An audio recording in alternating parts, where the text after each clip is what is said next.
Transtorno de personalidade é sinônimo de psicopatia.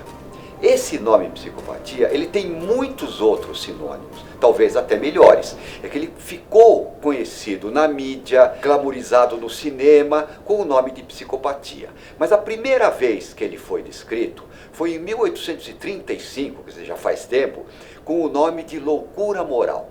Eu acho um nome interessante, que diz o que é. É o louco moral, que foi descrito nesta época, 1835, por um mestre chamado Pritchard.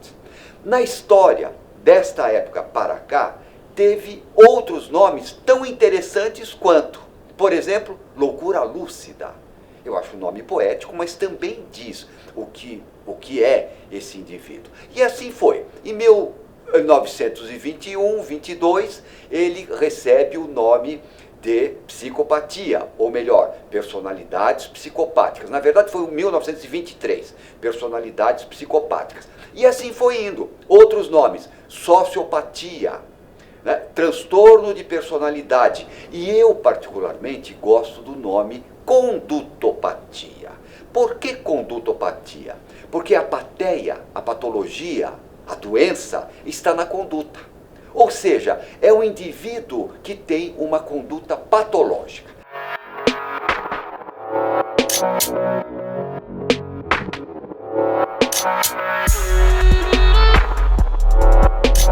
Para falar de psicopata, eu acho que antes de mais nada a gente tem que desmitificar o que é o psicopata.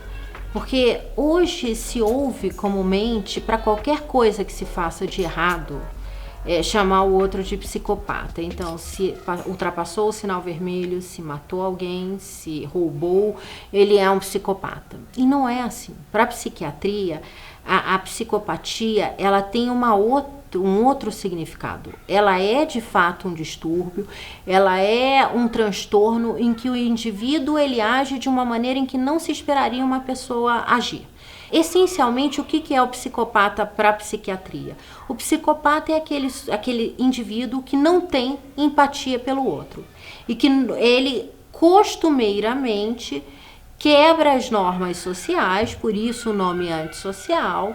Ele quebra as normas sociais porque ele não consegue se colocar no lugar do outro e porque ele não acha que isso é importante. Uma das características da psicopatia e da personalidade antissocial é a dificuldade de se emendar, de se corrigir, mesmo com a punição. Tem vários estudos mostrando isso, que a pessoa sabe que ela vai tomar um choque se ela errar um determinado jogo de cartas, e se ela tem traços de psicopatia, ela não fica nem ansiosa com o choque que ela vai tomar, ela não aprende. Isso é intrínseco, isso é da personalidade, é do temperamento que é sem medo, né? As pessoas que têm a psicopatia têm pouca ansiedade, têm pouca preocupação, elas são insensíveis por definição.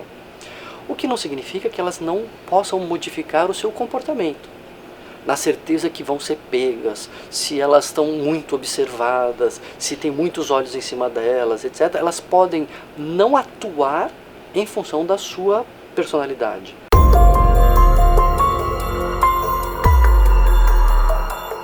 Quem são esses indivíduos psicopatas, condutopatas, na realidade clínica? Então, muito bem, eu não tenho melhor exemplo, melhor analogia para dizer o seguinte. De um lado, nós temos a noite, e do outro lado nós temos o dia. E entre a noite e o dia, você tem a aurora. Quando você está na aurora, você não está nem na noite nem no dia, você está na aurora. O que é o psicopata, por comparação, por analogia? De um lado, nós temos a loucura. Do outro lado, nós temos a normalidade mental. E entre a loucura e a normalidade mental, existe uma zona fronteiriça. É justamente aí que fica o psicopata.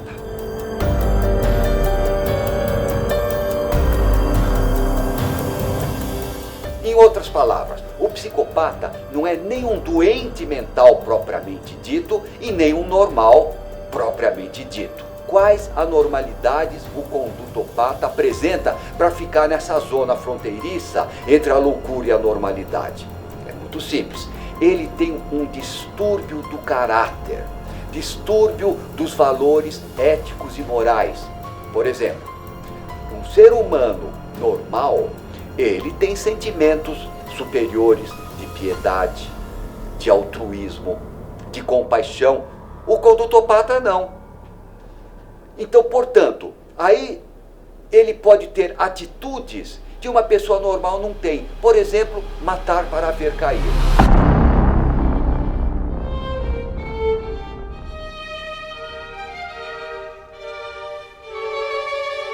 No dia 29 de agosto de 97, meu filho foi sequestrado e ficou 11 dias, 11 noites no cativeiro. A gente não sabia se ele estava vivo ou morto. Paulo de Tarso e o Sérgio Eduardo, eles eram meus funcionários que trabalhavam na minha loja de São Miguel Paulista. Né? Então, no dia 29 de agosto de 97, o Paulo de Tarso, com viatura da polícia, eles vieram e pararam em frente da minha casa, reivindicando aumento do salário deles. Aí o que acontece?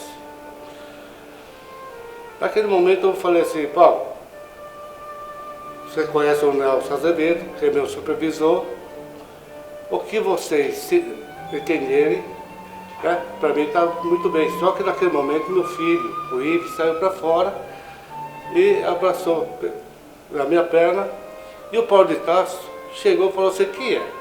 Eu falei: meu filho. Ah, tá. E meu filho olhou para ele, e aquele dia, naquela noite lá, meu filho foi sequestrado. O motoboy veio entregar um buffet, né? Buquê de flores, e falou o nome da Margarete. Aí a dona Elvira, que era babá do Ives, falou: olha, ela já não está mais, né? Já foi embora para casa dela. Ah, mas eu preciso entregar esse buquê para ela. Naquele momento, a dona Elvira foi abrir a porta, ele encostou o revólver e falou: ó, é sequestro.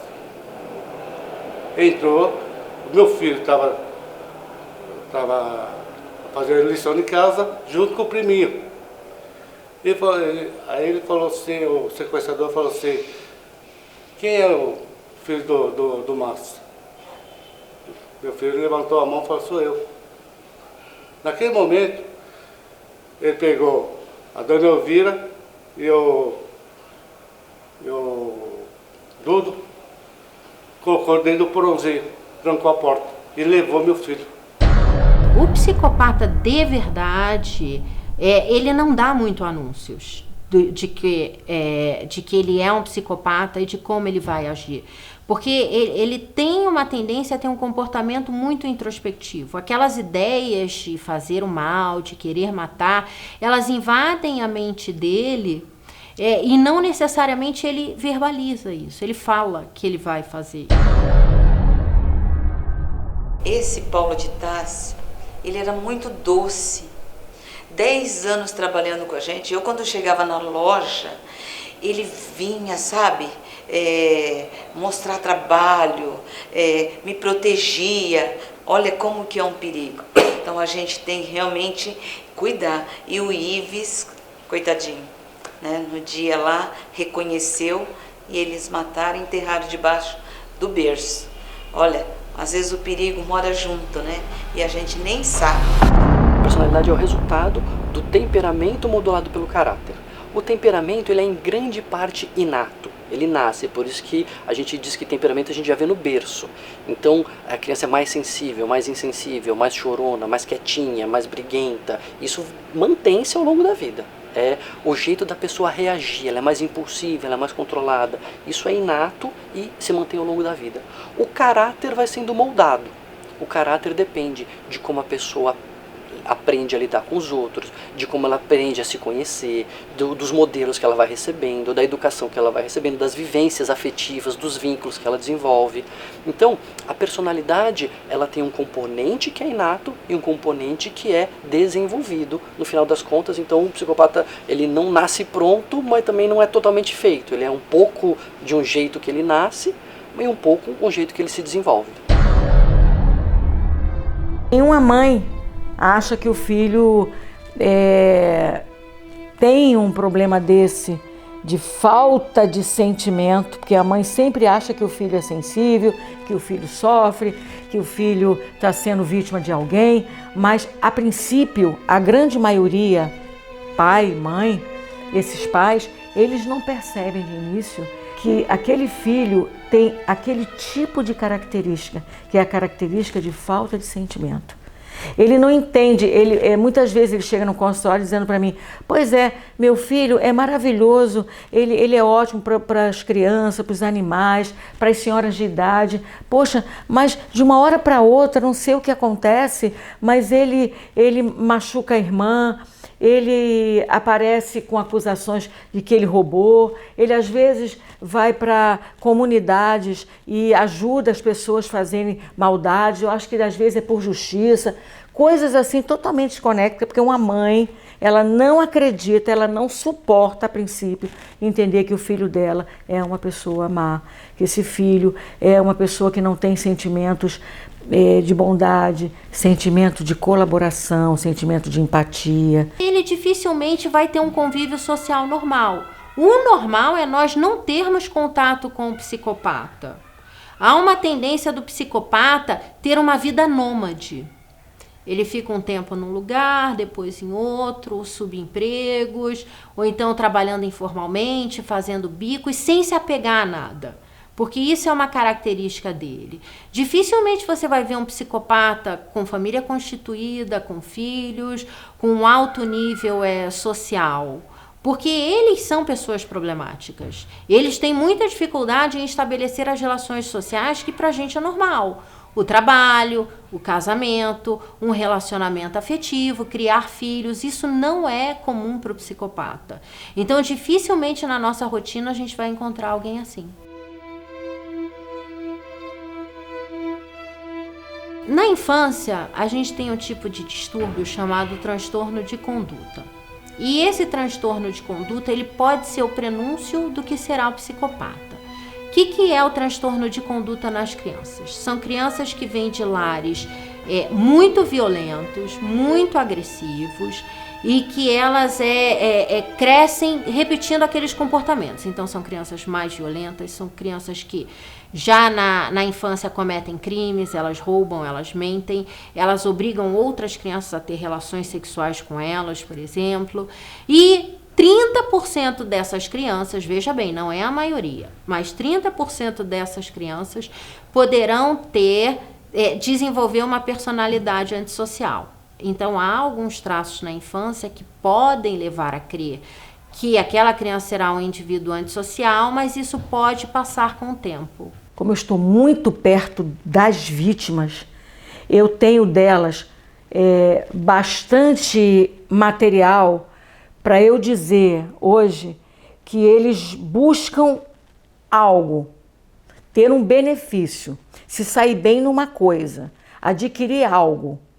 E se para adquirir esse algo eu tenha que furar, balear, matar, eu vou fazer. Mas eu vou fazer planejado, porque eles são praticamente certeiros. Então, como eles chegam para adquirir o que eles querem? Eles chegam da forma que o ser humano abre a alma, da forma que o ser humano entrega toda a alma e todo sentimento bom. Né? Qual é o sentimento do ser humano assim que mais movimenta se movimenta dentro dele e ele busca escapar desse sentimento, a angústia. Então eles têm a promessa de acabar com a angústia do ser humano. Olha isso! Eu vou te beijar do jeito que você quer, eu vou te amar do jeito que você quer, eu vou te acolher, eu nunca vou te deixar. Eles são a promessa que a ciência não fez, que é de acabar com a angústia do ser humano. Deixar pequenos pontos de angústia para um movimento normal. Normalmente, eles são tomados num determinado momento do dia, da noite, etc. Eles são tomados de um certo impulso, de uma certa vontade, de um certo sentimento de que eles precisam fazer aquilo. Ou seja, é uma tensão, como se fosse um elástico estendido que tem que voltar para a normalidade desse elástico. Então, eles precisam fazer aquilo. Eles relatam que antes de praticar um delito, por exemplo, nos casos célebres de matadores em série, eles dizem que eles acordam com um desejo que eles precisam fazer aquilo. E enquanto eles não fizerem, eles não sossegam. É como se fosse um reservatório cheio e precisa ter algum canal para escoar tudo aquilo, e escoam normalmente nessas atividades criminosas. Então, o que eles fazem? Eles vão, por exemplo, se eles precisam matar, eles vão atrás das vítimas que tem que ter tais e tais e tais características, porque o cérebro dele não está alucinando nem delirando, eles continuam inteligentes, né? Ou com a inteligência normal deles. Pois bem, enquanto eles não realizarem aquilo, eles não se sentem, eles não sentem, entre aspas, paz interior. E depois que eles realizam, eles sentem uma certa paz. É como se fosse uma disritmia cerebral, alguma coisa acontecendo no cérebro deles que tem que descarregar. Quando ele descarrega, ele praticamente volta, entre aspas, para aquela normalidade dele. Então, eu gosto muito desse exemplo da disritmia, que fica algo disrítmico, que precisa acontecer alguma coisa. E aí eles vão e fazem. Foram 11 dias do sequestro do meu filho. A gente sempre, como pai, como mãe, a gente sempre torcendo, né, que o Ives estava vivo ainda. A primeira ligação que eles fizeram foram na madrugada do dia 1º, e eles falaram assim, é sequestro, desligou. 3 dias depois, eles ligaram de novo, queremos tantos milhões. Desligou. Mas naquele momento já estava, antes do sequestro já estava com a gente. Então, o tempo que eu queria ganhar com eles no telefone, eles eram tão malandros que já conhecia até o sistema como que era, né? Eles não davam tempo de localizar onde estava a ligação. E no terceiro ligação, conseguimos segurar um pouco mais e já estava rastreando essas ligações, que eram sempre no mesmo local. Naquele momento que o sequestrador, o Silvio, o motoboy, ele ligou, chegou no orelhão, ligou, onde o sequestro já estava ali de prontidão. E onde pegou ele, né, e levou para a delegacia do sequestro, e onde que ele confessou onde que estava o Ives. Naquele momento, eles foram até a casa do Silvio, vasculharam, não achou o Ives. Você sabe quando o investigador já estava saindo para fora, como que não tem encontrado o Ives, ele falou assim, puxa vida, eu estou sentindo alguma coisa, que eu vou voltar de novo dentro da casa, porque eu estou sentindo uma energia. Ele voltou de novo. Naquele momento que ele começou a vasculhar e empurrou o bercinho da filha do Silvio, ele viu uma marca de cimentado novo. E onde ele falou, começaram a quebrar, né? Ele encontrou o Ives lá dentro, enterrado. Os psicopatas, eles não sentem culpa. Nenhuma. Eles vão dar as justificativas mais absurdas para aquilo que eles fazem.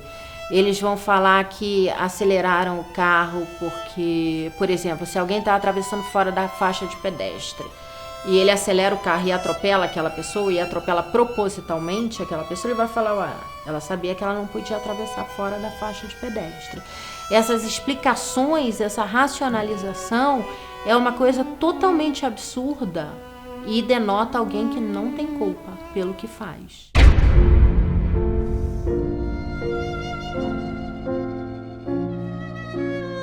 Eles pegaram 43 anos de prisão, mas só que o apenado ele tem o direito de 1/6, né? Então, fazendo as continhas, eles ficaram 6 anos na prisão. Olha, e não só tirou a vida do Ives, de vários. Então, realmente ele era uma pessoa perigosa. Eles cumpriram 6 anos, né? E depois foram soltos. E em regime aberto ainda. Teve muita regalia. E hoje eles estão aí soltos. Formou-se, né?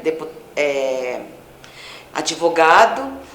E nós ficamos aqui. Ainda que nós levantamos essa bandeira e fizemos um barulho. Imagina, vários crimes no Brasil não são desvendados e a justiça não é feita. Então imagina as famílias como ficam. Hoje em dia os estudos principais, a corrente majoritária vai chamar psicopatia, vai definir a psicopatia usando essa escala PCLR, Psychopathy Checklist Reviewed, que foi definida por um psicólogo canadense chamado Robert Hare. O que o Robert Hare fez? Todo mundo já sabia que existiam esses caras por aí, esses personalidades antissociais graves. Ele sistematizou alguns critérios e criou uma escala que ia pontuando. O sujeito mente muito, nota 0, 1 ou 2. O sujeito ele tem história criminal, nota 0, 1 ou 2. E a pessoa pode pontuar de 0 a 40. E se ela pontua acima de determinado ponto, que varia de país para país, mas grosseiramente, internacionalmente, em redor de 30, se ela faz mais do que 30 pontos, aí sim ela vai ser chamada de psicopata. Tá certo? Então, hoje em dia, a maioria das pesquisas que são feitas usam essa lógica de alguém que vai somando pontos conforme o seu comportamento vai se mostrando mais desviado, mais alterado, mais insensível, menos empático, etc. E ela vai somando pontos. Se ela faz mais do que determinada nota de corte, ela vai ser chamada de psicopata. E o que significa isso? Significa que a pessoa é mais insensível, significa que ela tem menos empatia pelo outro, ela tem mais chance de cometer crimes, ela, depois que é presa, tem mais chance de recorrer no crime e assim por diante. Todas as doenças, todas, elas têm grau de gravidade, até uma gripe. Você tem gripe mais fraca e gripe muito forte, que pode até matar. Assim também é na doença mental. Você tem doenças mentais, transtornos mentais, que é o caso da psicopatia, que são mais fracos, eles se manifestam com menos sinais e sintomas clínicos e outros com mais sinais e sintomas clínicos. Agora, isso somente é possível dizer depois de um exame, examinando a pessoa, vendo o comportamento que ele teve. Eu costumo dizer que os atos da pessoa são fotografias exatas e em cores do comportamento. São coisas que ele fez. Se nós soubermos avaliar, analisar, ver essa fotografia exata e em cores daquilo que ele fez, nós vamos poder saber quem ele é. Pelo menos, não totalmente, mas nós vamos ter várias dicas muito boas. Tanto no antissocial como na psicopatia, existe uma prevalência maior de homens do que de mulheres. É um pouco mais comum os homens terem esse transtorno de personalidade do que as mulheres. Mas não é tão mais comum assim como a gente imagina. Por quê? Porque o crime não é determinado só pela personalidade. Então o sujeito pode ser um antissocial, ele pode ser um psicopata e nem chegar a cometer grandes crimes. Às vezes ele faz pequenas coisas, às vezes ele pode ser frio, insensível, sem empatia e nem crime cometer. O problema é que, por que a gente tem a ideia de que é muito mais comum em homem? Porque a criminalidade também tem uma questão de gênero envolvida. Os homens cometem mais crime do que as mulheres, ponto. Por uma série de razões culturais, biológicas, sociais, educacionais e econômicas, os homens cometem mais crimes do que as mulheres. Então a gente fica com a sensação de que o transtorno é muito mais comum em homens do que mulheres. Não é tão mais comum assim. É mais comum, só que a mulher psicopata, ela vai cometer menos crime do que o homem psicopata, assim como a mulher comete menos crime do que o homem.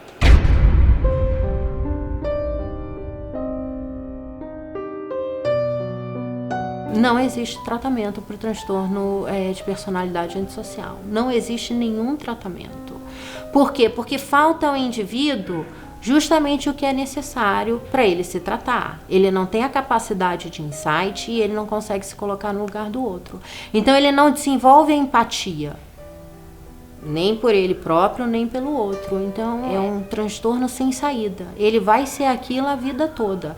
Ele pode, por exemplo, com o passar do tempo, conforme ele for envelhecendo e vai ficando mais fraco, menos impetuoso, menos impulsivo, não ser tão violento. Algumas coisas podem se adequar com o tempo, mas ele nunca vai ser uma pessoa normal. Em medicina, existem em todas as especialidades médicas, doenças que não são curáveis, infelizmente. Então você tem problemas no pulmão que não são curáveis, você tem cânceres incuráveis, etc.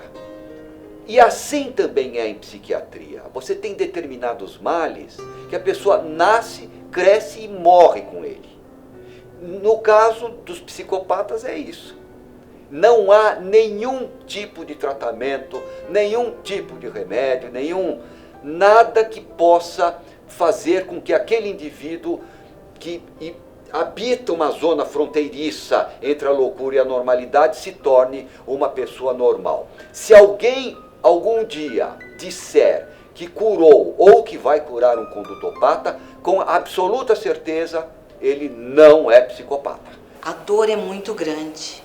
Existe a fase do luto. Não é fácil, gente. Não existe uma dor maior para um pai, para uma mãe, do que perder um filho.